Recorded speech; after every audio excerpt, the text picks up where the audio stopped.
हाँ जी, नमस्कार दोस्तों, स्वागत है फिर से आपका हमारे YouTube चैनल स्टडी पोर्ट पर। तो कैसे हो दोस्तों? उम्मीद करता हूँ सब बढ़िया होंगे।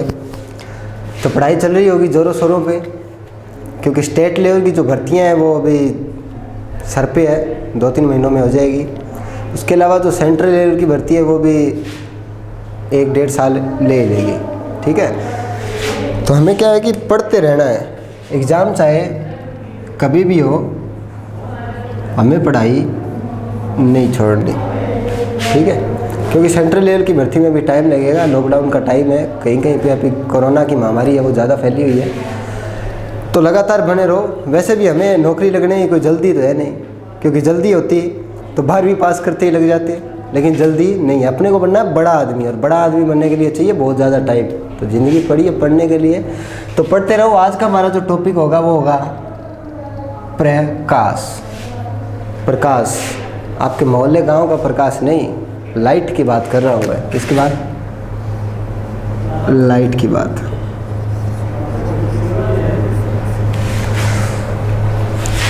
तो लाइट वैसे ध्यान से पढ़ना, इम्पोर्टेंट टॉपिक है। लगभग सभी एग्ज़ाम के अंदर जो महत्वपूर्ण टॉपिक रहता है वो प्रकाश। प्रकाश से बहुत ज़्यादा क्वेश्चन पूछे जाते हैं, बहुत ही ज़्यादा। तो आप ध्यान दीजिएगा प्रकाश पे। वैसे इस टॉपिक की खास बात है कि ये सिर्फ लड़कियों को समझ में आता है, लड़कों को समझ में नहीं आता। अब पूछोगे आप लड़कों को समझ में क्यों नहीं आता? क्योंकि लड़कों को है ना, लाइट से क्या होती है? नफरत। उनका सब काम कहाँ चलता है? अंधेरे में चलता है। ठीक है, वो सम्राट किलविश के क्या होते हैं? परम भक्त हैं। सम्राट किलविश को नहीं जानते आप? अरे शक्तिमान में अंधेरा कायम रहे, वो वाला सम्राट। अरे आपने कहाँ शक्तिमान देखा होगा ना? अभी आप तो वो देखते होगे लव आजकल, फिर हेरा फेरी, अड़ंग बड़ंग, वेब सीरीज़ वगैरह, है ना। हम देखा करते थे दूरदर्शन में शक्तिमान, शकलक बुम बुम, सोनपरी। ठीक है, तो देवियों और सज्जनों ध्यान दें प्रकाश पर। तो सवाल ये उठता है प्रकाश क्या है? देखो, प्रकाश की मदद से हम क्या क्या करते हैं? सारे अच्छे और बुरे काम कहाँ करते हैं? बुरे काम नहीं, अच्छे अच्छे काम कहाँ करते हैं? प्रकाश की उपस्थिति में। तो प्रकाश द्वारा हम एक वस्तु को देख सकते हैं, और क्या करते हैं? प्रकाश से हम गर्मी भी महसूस करते हैं, और प्रकाश से लाइट उत्पन्न कर सकते हैं। प्रकाश वस्तुओं को देखने में काम आती है। प्रकाश हमें ऊष्मा भी देती है, यानी कि रंगों का ज्ञान कौन कराता है? प्रकाश। तो प्रकाश बहुत सारे काम कराता है। क्या है क्या प्रकाश? अब यहाँ पर क्या है? प्रकाश है। 2-4-6 घंटे बाद क्या होगा? यहाँ पर अंधेरा। तो वो प्रकाश कहाँ चला जाता है? तो प्रकाश क्या है? ठीक है, तो प्रकाश है एक तरह की ऊर्जा। हम बोल सकते हैं प्रकाश एक तरह की ऊर्जा है। अब भाई ऊर्जा क्या होती है? कार्य ऊर्जा शक्ति में आपने ऊर्जा पढ़ी होगी। कार्य किसकी मदद से होता है? ऊर्जा की मदद से। देखो, नॉर्मली जो प्रकाश होता है वो 2 कार्य करता है हमारे। एक तो हमें ऊष्मा देता है, ऊष्मा, सुष्मा नहीं, ऊष्मा। और दूसरा, प्रकाश हमें देखने में कार्य करता है। हमें प्रकाश की उपस्थिति के कारण, प्रकाश से नहीं दिखती, प्रकाश की उपस्थिति में वस्तुएं दिखती है। अब मान लो आप कहीं सोच लो भाई प्रकाश से वस्तुएं दिखती है, नहीं। अब वस्तु ही नहीं होगी तो प्रकाश से क्या देखोगे? कुछ नहीं देखोगे। तो प्रकाश की उपस्थिति में वस्तुएं दिखती है, और प्रकाश से हमें ऊष्मा भी मिलती है। और वैसे प्रकाश को हम क्या बोल सकते हैं? प्रकाश एक तरह की ऊर्जा है। प्रकाश क्या है? एक तरह की ऊर्जा है। ठीक है, तो अब मानते हैं हमें प्रकाश आता कहाँ से?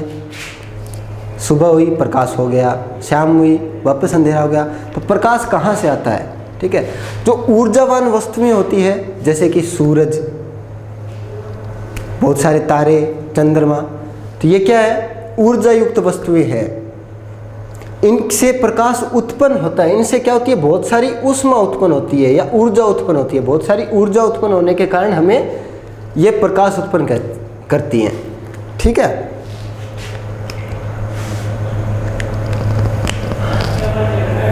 तो वो प्रकाश हम तक पहुंचता कैसे है? वो पहुंचता है विद्युत चुंबकीय तरंगों के रूप में। किसके रूप में? विद्युत चुंबकीय तरंगों के रूप में प्रकाश गति करता है।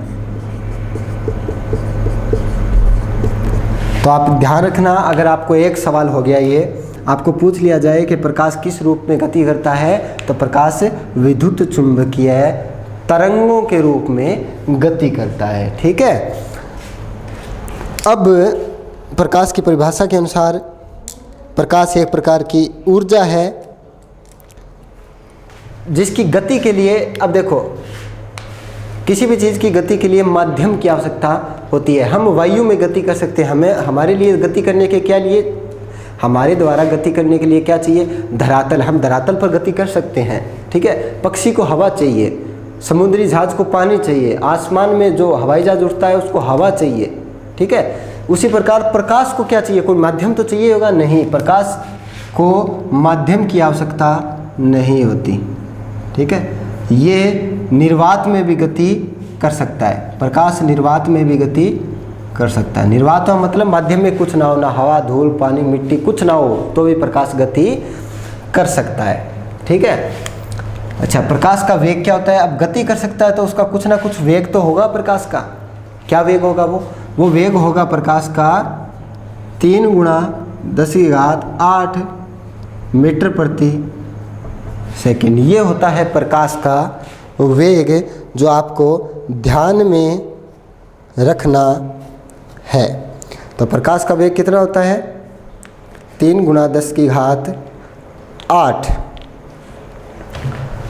अच्छा, प्रकाश जो है वो निर्वात में भी गति कर सकता है, ये बात किसने बताई थी, प्रकाश है वो निर्वात में भी गति कर सकता है, ये बात बताई थी मैक्सवेल ने। किसने, मैक्सवेल ने। यहाँ प्रश्न नंबर 2 बनता है कि प्रकाश की गति के लिए माध्यम की आवश्यकता नहीं होती, ये बात किसके द्वारा कही गई, तो ये बात है मैक्सवेल के द्वारा कही गई। प्रकाश की गति किस रूप में होती है, तो प्रकाश की गति विद्युत चुंबकीय तरंगों के रूप में होती है, ये बात भी आपको याद रखनी है। 2 प्रश्न हमारे हो चुके हैं। इसके अलावा जो मैक्सवेल होता है वो प्रकाश के बारे में और कई बातें कहता है। जो मैक्सवेल होता है, इसकी प्रकाश का ज्ञान करवाने में इसकी महत्वपूर्ण भूमिका रही है। ये कहता है प्रकाश है वो विद्युत क्षेत्र उत्पन्न करता है। क्या करता है, विद्युत क्षेत्र। देखो, मैं विद्युत क्षेत्र के बारे में आपको बता देता हूँ कि विद्युत क्षेत्र आवेश द्वारा उत्पन्न होता है। सामान्यतया जो विद्युत क्षेत्र है वो आवेश द्वारा उत्पन्न होता है। ठीक है। तो मैक्सवेल के अनुसार जो प्रकाश है वो विद्युत क्षेत्र उत्पन्न करता है। इसके बाद ये कहता है कि चुंबकीय क्षेत्र भी उत्पन्न करता है प्रकाश। क्या करता है, चुंबकीय क्षेत्र। इन दोनों के नाम के आगे आप लगा दो परिवर्तनशील। क्या, परिवर्तनशील। परिवर्तनशील यानी कि जो प्रकाश है वह परिवर्तनशील विद्युत क्षेत्र और परिवर्तनशील चुंबकीय क्षेत्र उत्पन्न करता है। अगर आपको इसके आधार पर कुछ प्रश्न पूछे कि क्या प्रकाश विद्युत क्षेत्र और चुंबकीय क्षेत्र उत्पन्न करता है, तो जी हाँ, प्रकाश मैक्सवेल के अनुसार परिवर्तनशील विद्युत क्षेत्र है और परिवर्तनशील चुंबकीय क्षेत्र उत्पन्न करता है। इसी कारण इसे क्या कहते हैं, विद्युत चुंबकीय तरंगों। तरंग समझते हो क्या आप, क्या होती है तरंग? चलो मैं आपको सामान्य तौर पर बता देता हूँ तरंग क्या होती है। ठीक है। देखो, हमें ऊर्जा को एक जगह से दूसरी जगह तक पहुँचाना है। इसके लिए क्या होती है, माध्यम की आवश्यकता होती है। जैसे हमें किसी को मारना है तो हम गन लेके मारेंगे।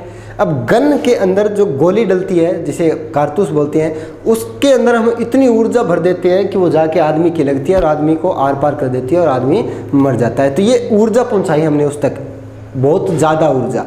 ठीक है। वैसे ही उसमें क्या हुआ कि हमारे एक वस्तु का दूसरी जगह तक स्थानांतरण हुआ, लेकिन तरंग में ऐसा नहीं होता है। उसमें कणों का या कोई भी वस्तु का स्थानांतरण नहीं होता, उसमें कणों द्वारा ऊर्जा का स्थानांतरण होता है। जैसे आपने तालाब देखा होगा, कभी तालाब में गए हो तो तालाब में आपने पत्थर फेंका।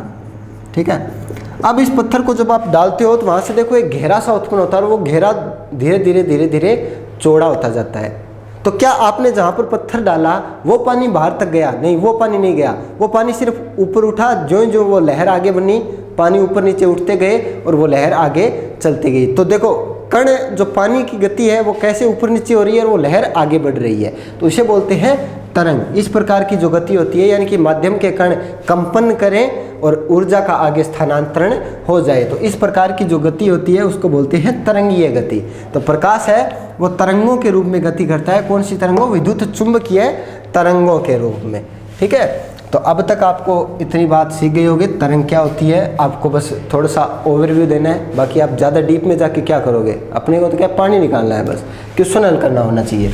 तो प्रकाश निर्वात में भी गति कर सकता है मैक्सवेल के अनुसार। उसके अलावा प्रकाश का वेग ये होता है, प्रकाश विद्युत चुंबकीय तरंगों के रूप में गति करता है। और मैक्सवेल के अनुसार प्रकाश है वो परिवर्तनशील विद्युत क्षेत्र और परिवर्तनशील चुंबकीय क्षेत्र भी उत्पन्न करता है। ठीक है, अब प्रकाश पर एक बहस और हुई थी कि प्रकाश होता क्या है, प्रकाश कण है या तरंग है, प्रकाश कण है या प्रकाश तरंग है। इस आधार पर कई वैज्ञानिकों के अंदर बहस हुई थी कि प्रकाश क्या है, प्रकाश कण है या तरंग है। अब देखो, ऊपर से हमें प्रकाश आता है, हमें पता है कि सूरज ऊपर है, प्रकाश सारा सूरज से आ रहा है, तो आ रहा है, क्या आ रहा है, कुछ हाथ में आता है आज तक? नहीं। अब हम कहते हैं ऊपर से धूल आ रही है, तो हाथ ऐसे करो तो हाथ में धूल आ जाएगी, लेकिन ऊपर से प्रकाश आ रहा है, हाथ करो, क्या हाथ में क्या आएगा? घंटा? कुछ नहीं आएगा हाथ में, तो हाथ में कुछ नहीं आता है, तो प्रकाश क्या है? कण तो नहीं है फिर। अब कण होते तो हाथ में कुछ आता, नहीं आता ना, प्रकाश हाथ में तो नहीं आता, तो क्या है? तरंग है। तो उस आधार पर कुछ प्रयोग किए गए कि प्रकाश कण है या तरंग। तो एक प्रयोग हुआ प्रकाश विद्युत प्रभाव, अरे नहीं रे, प्रकाश विद्युत प्रभाव नहीं, चलो एक बात ध्यान में आ जाएगा। विवर्तन एक घटना है, प्रकाश द्वारा प्रदर्शित होती है, उसे बोलते हैं विवर्तन। तो विवर्तन की जो घटना है वो प्रकाश की तरंग प्रकृति को प्रदर्शित करती है।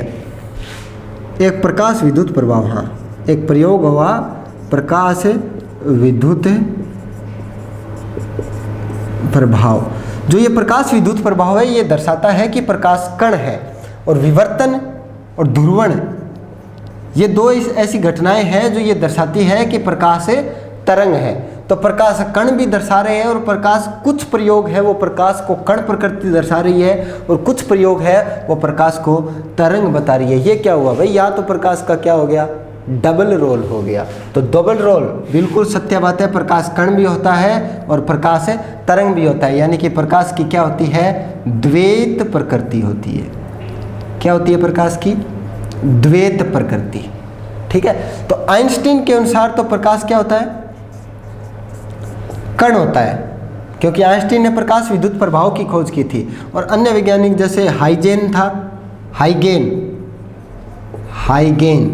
जो हाइगेन नाम का वैज्ञानिक था, उसने प्रकाश के तरंग गुण को पहचाना था। ठीक है, तो आपको प्रश्न पूछा जा सकता है, ये क्वेश्चन बनते हैं यहाँ से, आपको प्रश्न पूछा जा सकता है कि हाइगेन के अनुसार प्रकाश क्या है? तो हाइगेन के अनुसार प्रकाश क्या है? तरंग है। इसी प्रकार आपको पूछा जा सकता है कि आइंस्टीन के अनुसार प्रकाश क्या है? तो आइंस्टीन के अनुसार प्रकाश क्या है? कण। और इसी प्रकार डी ब्रोगली पूछा जा सकता है आपको। देखो, ये 3-4 वैज्ञानिक है जो महत्वपूर्ण है, आपको याद तो रखना पड़ेगा। ठीक है, इसके आधार पर आपको डी ब्रोगली पूछा जा सकता है कि डी ब्रोगली के अनुसार क्या है? डी ब्रोगली के अनुसार प्रकाश क्या है? द्वैत। अब हुआ क्या था कि आइंस्टीन ने जब खोज की थी तो ये बोला भाई नहीं, प्रकाश कण है, प्रकाश कण है। इसी प्रकार हाइगेन भी ये बोल रहा था नहीं भाई, प्रकाश कण है। तो हुआ क्या कि हाइगेन और आइंस्टीन की आपस में हो गई लड़ाई, तू मैं हो गई भाई, बात घर तक पहुंच गई, बीवी वावी पे आ गई भाई, इसकी बीवी को ये उठा ले गया, और ये मतलब बात तकड़ी बढ़ गई हाइगेन और आइंस्टीन के बीच, मतलब मजबूत वाला झगड़ा हो गया। तो क्या है, डी ब्रोगली एक बुजुर्ग आदमी थे, परिवार के थे, उन्होंने सोचा भाई हाइगेन और आइंस्टीन आपस में क्यों लड़ रहे हो, मैं आपको एक बात बताता हूँ कि हाइगेन तू भी सही है और आइंस्टीन तू भी सही है, दोनों को राजी इसने कर दिया। बुजुर्ग यही तो करते हैं, परिवार में किसी को लड़ने नहीं देते भाई।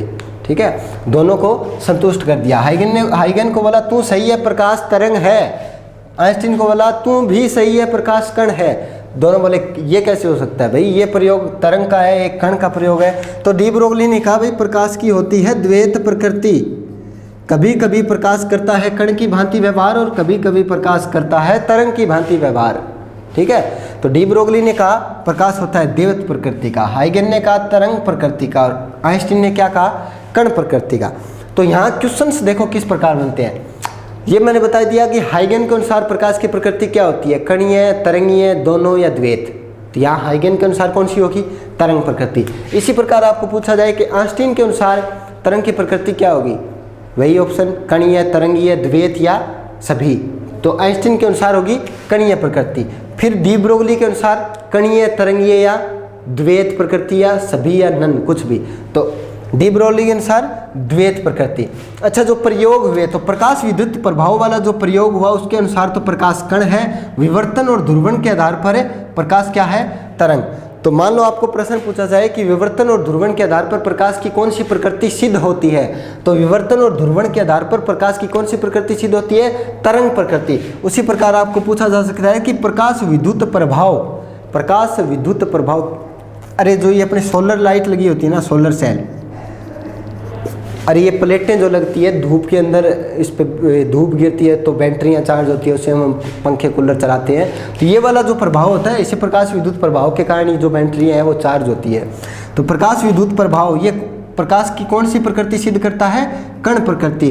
तो ये देखो एक एक पॉइंट, हाइगन वाला, डी ब्रोगली वाला, आइंस्टीन वाला, प्रकाश विद्युत प्रभाव वाला, ध्रुवण, तरंग, कण, ये सारे क्वेश्चंस हैं और सभी पूछे जा चुके हैं।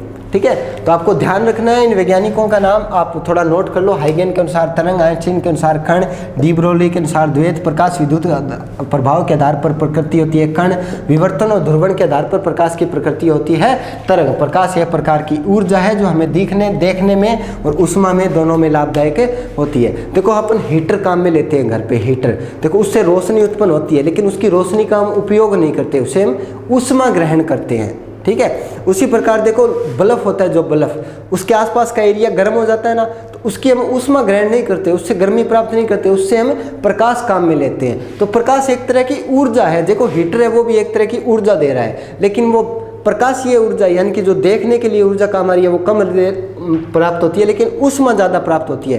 तो हीटर को हम गर्मी लेने के लिए उपयोग में करते हैं। उसी प्रकार जो बल्ब है उसको हम गर्मी लेने के लिए उपयोग में नहीं करते, उसे हम देखने के लिए उपयोग में करते हैं, क्योंकि वो प्रकाशीय ऊर्जा का ज़्यादा विसर्जन करता है। तो इसी प्रकार प्रकाश एक तरह की ऊर्जा है जो विभिन्न कार्य हमसे करवाती है। तो आप नोट कर लीजिए इस बात को कि प्रकाश एक प्रकार का क्या है,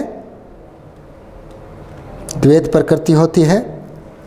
हाँ, जो ये प्रकाश विद्युत प्रभाव है, इस आधार पर आइंस्टीन ने प्रकाश को क्या बोला, फोटोन नाम दिया। क्या दिया, फोटोन। फोटोन नाम प्रकाश के किस गुण पर आधारित है, प्रकाश के कणीय गुण पर आधारित है, क्या, फोटोन। और आइंस्टीन ने कहा जो हमसे ऊपर से जो प्रकाश आ रहा है वो फोटोन के रूप में होता है, फोटोन बोलते हैं। अब आप बोलोगे फोटोन कैसे कहते हैं, फोटोन हम कहते हैं, आइंस्टीन ने कहा था कि ये ऊर्जा के छोटे छोटे टुकड़े होते हैं। ऊर्जा की क्या होती है, छोटे छोटे टुकड़े होते हैं, जिन्हें क्या कहते हैं, फोटोन। ऊपर से जो प्रकाश हम पर बरस रहा है वो फोटोन के रूप में बरस रहा है, और फोटोन का मतलब ऊर्जा के छोटे छोटे पैकेट के रूप में। तो हाइगन फिर उछल पड़ा कि भाई तरंग क्या है। तो मान लो ये छोटे छोटे ऊर्जा के पैकेट्स हैं जो हम पे ऊपर से प्रकाश के रूप में गिर रहे हैं, इनमें तरंगीय प्रकृति होती है थोड़ी थोड़ी। ठीक है, चलो जाने दो, आपकी ये बात समझ में नहीं आएगी। तो आप बस इतना ध्यान रखना कि आइंस्टीन के अनुसार प्रकाश विद्युत प्रभाव के आधार पर जो फोटोन नाम निकल के आता है वो कणीय प्रकृति पर आधारित है। और फोटोन होता क्या है, फोटोन ऊर्जा के छोटे छोटे पैकेट होते हैं। तो अगर आप पूछ सकता है फोटोन की अवधारणा प्रकाश के किस गुण पर आधारित है, तो फोटोन की जो अवधारणा है वो प्रकाश के कणीय गुण पर आधारित है। इसके अलावा आप जान सकते हो कि प्रकाश के जो वेग की गणना किसने की थी। देखो मैं मिटा देता हूँ, आपने ध्यान कर लिया होगा, मैंने बार बार रिपीट किया है, तो आप ध्यान रखना, महत्वपूर्ण है ये, हाइगन, आइंस्टीन सब कुछ। ठीक है, तो प्रकाश की गति किस रूप में होती है, प्रकाश की गति विद्युत चुंबकीय तरंगों के रूप में होती है। सब कुछ इंपॉर्टेंट है, प्रकाश खुद बहुत इंपॉर्टेंट है भाई। ठीक है, तो अब आता है प्रकाश का वेग। जो प्रकाश का वेग है उसकी खोज सर्वप्रथम किसने की थी? रोमर ने की थी। देखो इम्पोर्टेंट नहीं है, लेकिन सिर्फ एक बार इस क्वेश्चन को पूछा गया था, तो क्या पता इस बार भी पूछ ले। तो ध्यान में रखना है, जो प्रकाश का जो वेग है उसको सर्वप्रथम किसने ज्ञात किया था? रोमर ने ज्ञात किया था। ठीक है, तो मैंने आपको प्रकाश का वेग तो बता ही दिया कितना होता है। उस रोमर ने ज्ञात कितना किया था? 3 × 10⁸ मीटर प्रति सेकंड। तो आपको पूछ सकता है कि प्रकाश के वेग की सर्वप्रथम गणना किसने की थी? तो रोमर ने की थी। कितनी थी? 3 × 10⁸ मीटर प्रति सेकंड। इकाई याद रखना भाई। यहाँ पे आपको इस प्रकार दे सकता है कि रोमर द्वारा जो प्रकाश का वेग था वो कितना था? 3 × 10⁸, 3 × 10⁹, 3 × 10⁻10, 3 × 10⁸। यहाँ पर दे देगा मीटर प्रति सेकंड, यहाँ पर दे दिएगा किलोमीटर प्रति सेकंड, और यहाँ पे फिर दे देगा किलोमीटर प्रति सेकंड। मान लो ये 4 ऑप्शन आपको दे दिए और आपको पूछा जा रहा है कि कितनी चाल है प्रकाश, रोमर के अनुसार प्रकाश वेग कितना था? तो 3 × 10⁸, 3 × 10⁸। 10⁻10 वाला तो आप ये 9 10 वाला तो डायरेक्ट कट कर दोगे आप, 10⁸ और 10⁸। अब कौन सा होगा? किलोमीटर प्रति सेकंड वाला होगा या मीटर प्रति सेकंड वाला होगा? तो ये होगा मीटर प्रति सेकंड वाला। तो इकाई आपको क्या करनी है? ध्यान में रखनी है। ठीक है, तो प्रकाश के वेग की सर्वप्रथम गणना रोमर द्वारा की गई थी, जो थी 3 × 10⁸ मीटर पर सेकंड। इसके अलावा जो प्रकाश का वेग है वो माध्यम पर निर्भर करता है। माध्यम का मतलब है जहाँ पर वो गति कर रहा है, वो माध्यम पर निर्भर करता है। यानी कि अर्थात शहद में से प्रकाश गुजारेंगे, पानी में से गुजारेंगे, फिर हवा में से गुजारेंगे और फिर निर्वात में से गुजारेंगे। देखो शहद होता है गाढ़ा, माध्यम को म्यू भी बोलते हैं भाई, म्यू से प्रदर्शित करते हैं। तो शहद होता है बहुत ही गाढ़ा, तो प्रकाश का वेग थोड़ा धीमा हो जाएगा। ठीक है, शहद के मुकाबले पानी में थोड़ा तेज़ी से निकल जाएगा, और हवा में पानी से भी तेज़ी से, और निर्वात में तो भाई सर्वाधिक तेज़ी से प्रकाश निकलता है। ठीक है, ये जितने ज़्यादा एरो है इसका मतलब उतने ज़्यादा प्रकाश का वेग है। ठीक है, यहाँ पर एक एरो है, यानी कि शहद में प्रकाश का वेग थोड़ा कम होता है पानी के मुकाबले, पानी में कम होता है हवा के मुकाबले, और हवा में कम होता है निर्वात के मामले में। तो अर्थात हम कह सकते हैं कि निर्वात के अंदर प्रकाश का जो वेग है वो सर्वाधिक होता है। कितना? 3 × 10⁸ मीटर पर सेकंड।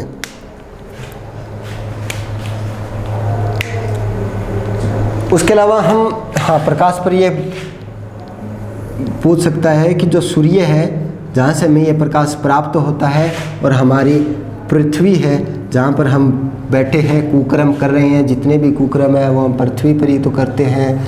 जो हम पृथ्वी पर कुकर्म कर रहे हैं रात में, और प्रकाश हम पर गिरता है सूरज से पृथ्वी पर, तो कितना समय लेता है? तो ये समय लेता है 8 मिनट और 16.6 सेकेंड। यानी कि सूर्य से धरती पर प्रकाश को आने में 8 मिनट और 16.6 सेकेंड का समय लगता है। ठीक है, तो जो भी हम पृथ्वी पर कुकर्म कर रहे हैं वो रात के अंधेरे में करते हैं, और रात के अंधेरे को उजाले में बदलने के लिए सूर्य को 8 मिनट 16.6 सेकंड का समय लगेगा। मान लो आप पर नज़र पड़ी सूर्य की, और सूर्य ने सोचा चलो इसका काम तमाम करते हैं, इस पर रोशनी डालते हैं, रोशनी डाल के इसका काम खलास करते हैं। तो सूर्य को भैया ये बात सोचकर आपको पकड़वाने में जो बीच का समय है वो लगेगा 8 मिनट 16.6 सेकेंड। उस दरमियान ये अपने प्रकाश को आपके ऊपर गिराएगा, और आप पर उस लड़की की मम्मी आपको पकड़ लेगी। तो ध्यान रखना 8 मिनट 16.6 सेकेंड के अंदर आपका काम निपट जाना चाहिए, नहीं तो आपके जूते पड़ेंगे। तो ठीक है, ध्यान में रखना आपका काम कब निपटना चाहिए? 8 मिनट 16.6 सेकंड में, नहीं तो आप पकड़े जाओगे और सूर्य देवता की जो मनोकामना है वो पूरी हो जाएगी। तो ध्यान में रखना जो सूरज द्वारा जो प्रकाश है वो धरती पर आने पर 8 मिनट 16.6 सेकंड समय लेता है। उसके अलावा जो प्रकाश के प्रति जो व्यवहार है उसके आधार पर वस्तुओं को कई भागों में बांटा गया है। किसके आधार पर? प्रकाश के प्रति जो वस्तुओं का व्यवहार है। ठीक है,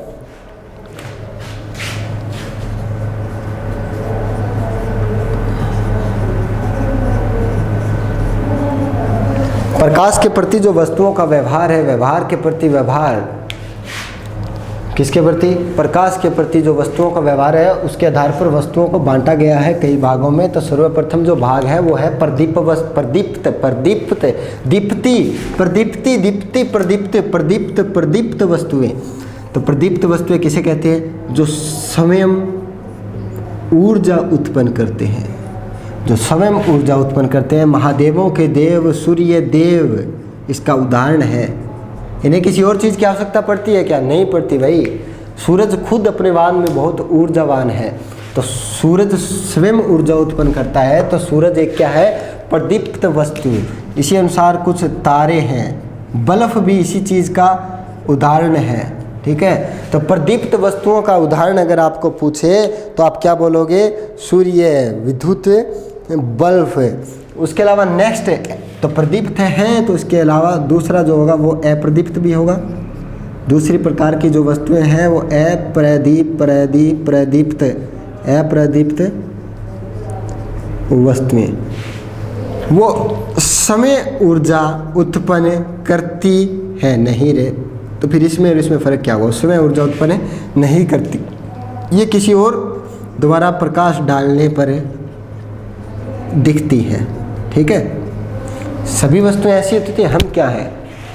कोई कुकर्म कर रहे हैं, ऊपर से लाइट पड़ी तभी तो हम दिखेंगे। हमारी स्वयं की कोई ऊर्जा है? अगर हमारी स्वयं की कोई ऊर्जा होती, हम खुद ऊर्जावान होते, प्रकाशमान होते, तो क्या होते? कोई भी कुकर्म हम नहीं कर पाते। क्योंकि जहाँ पर भी हम अंधेरे में कुकर्म जानते हैं, हम स्वयं ऊर्जावान है, हमसे ऊर्जा निकल रही होगी, तो हमें कोई भी देख लेता, ठीक है। समझ रहे हो आप? तो हमारे सब जो अप्रदीप्त वस्तुएं होती है, जैसे कि हम टेबल, कुर्सी, मेज, हथौड़ा, दांती, कुदाल, कुछ भी हो, तो वो क्या होती है? अप्रदीप्त वस्तुएं। उनके समय की कोई ऊर्जा नहीं होती, अर्थात वे रात्रि कांड नहीं कर सकते।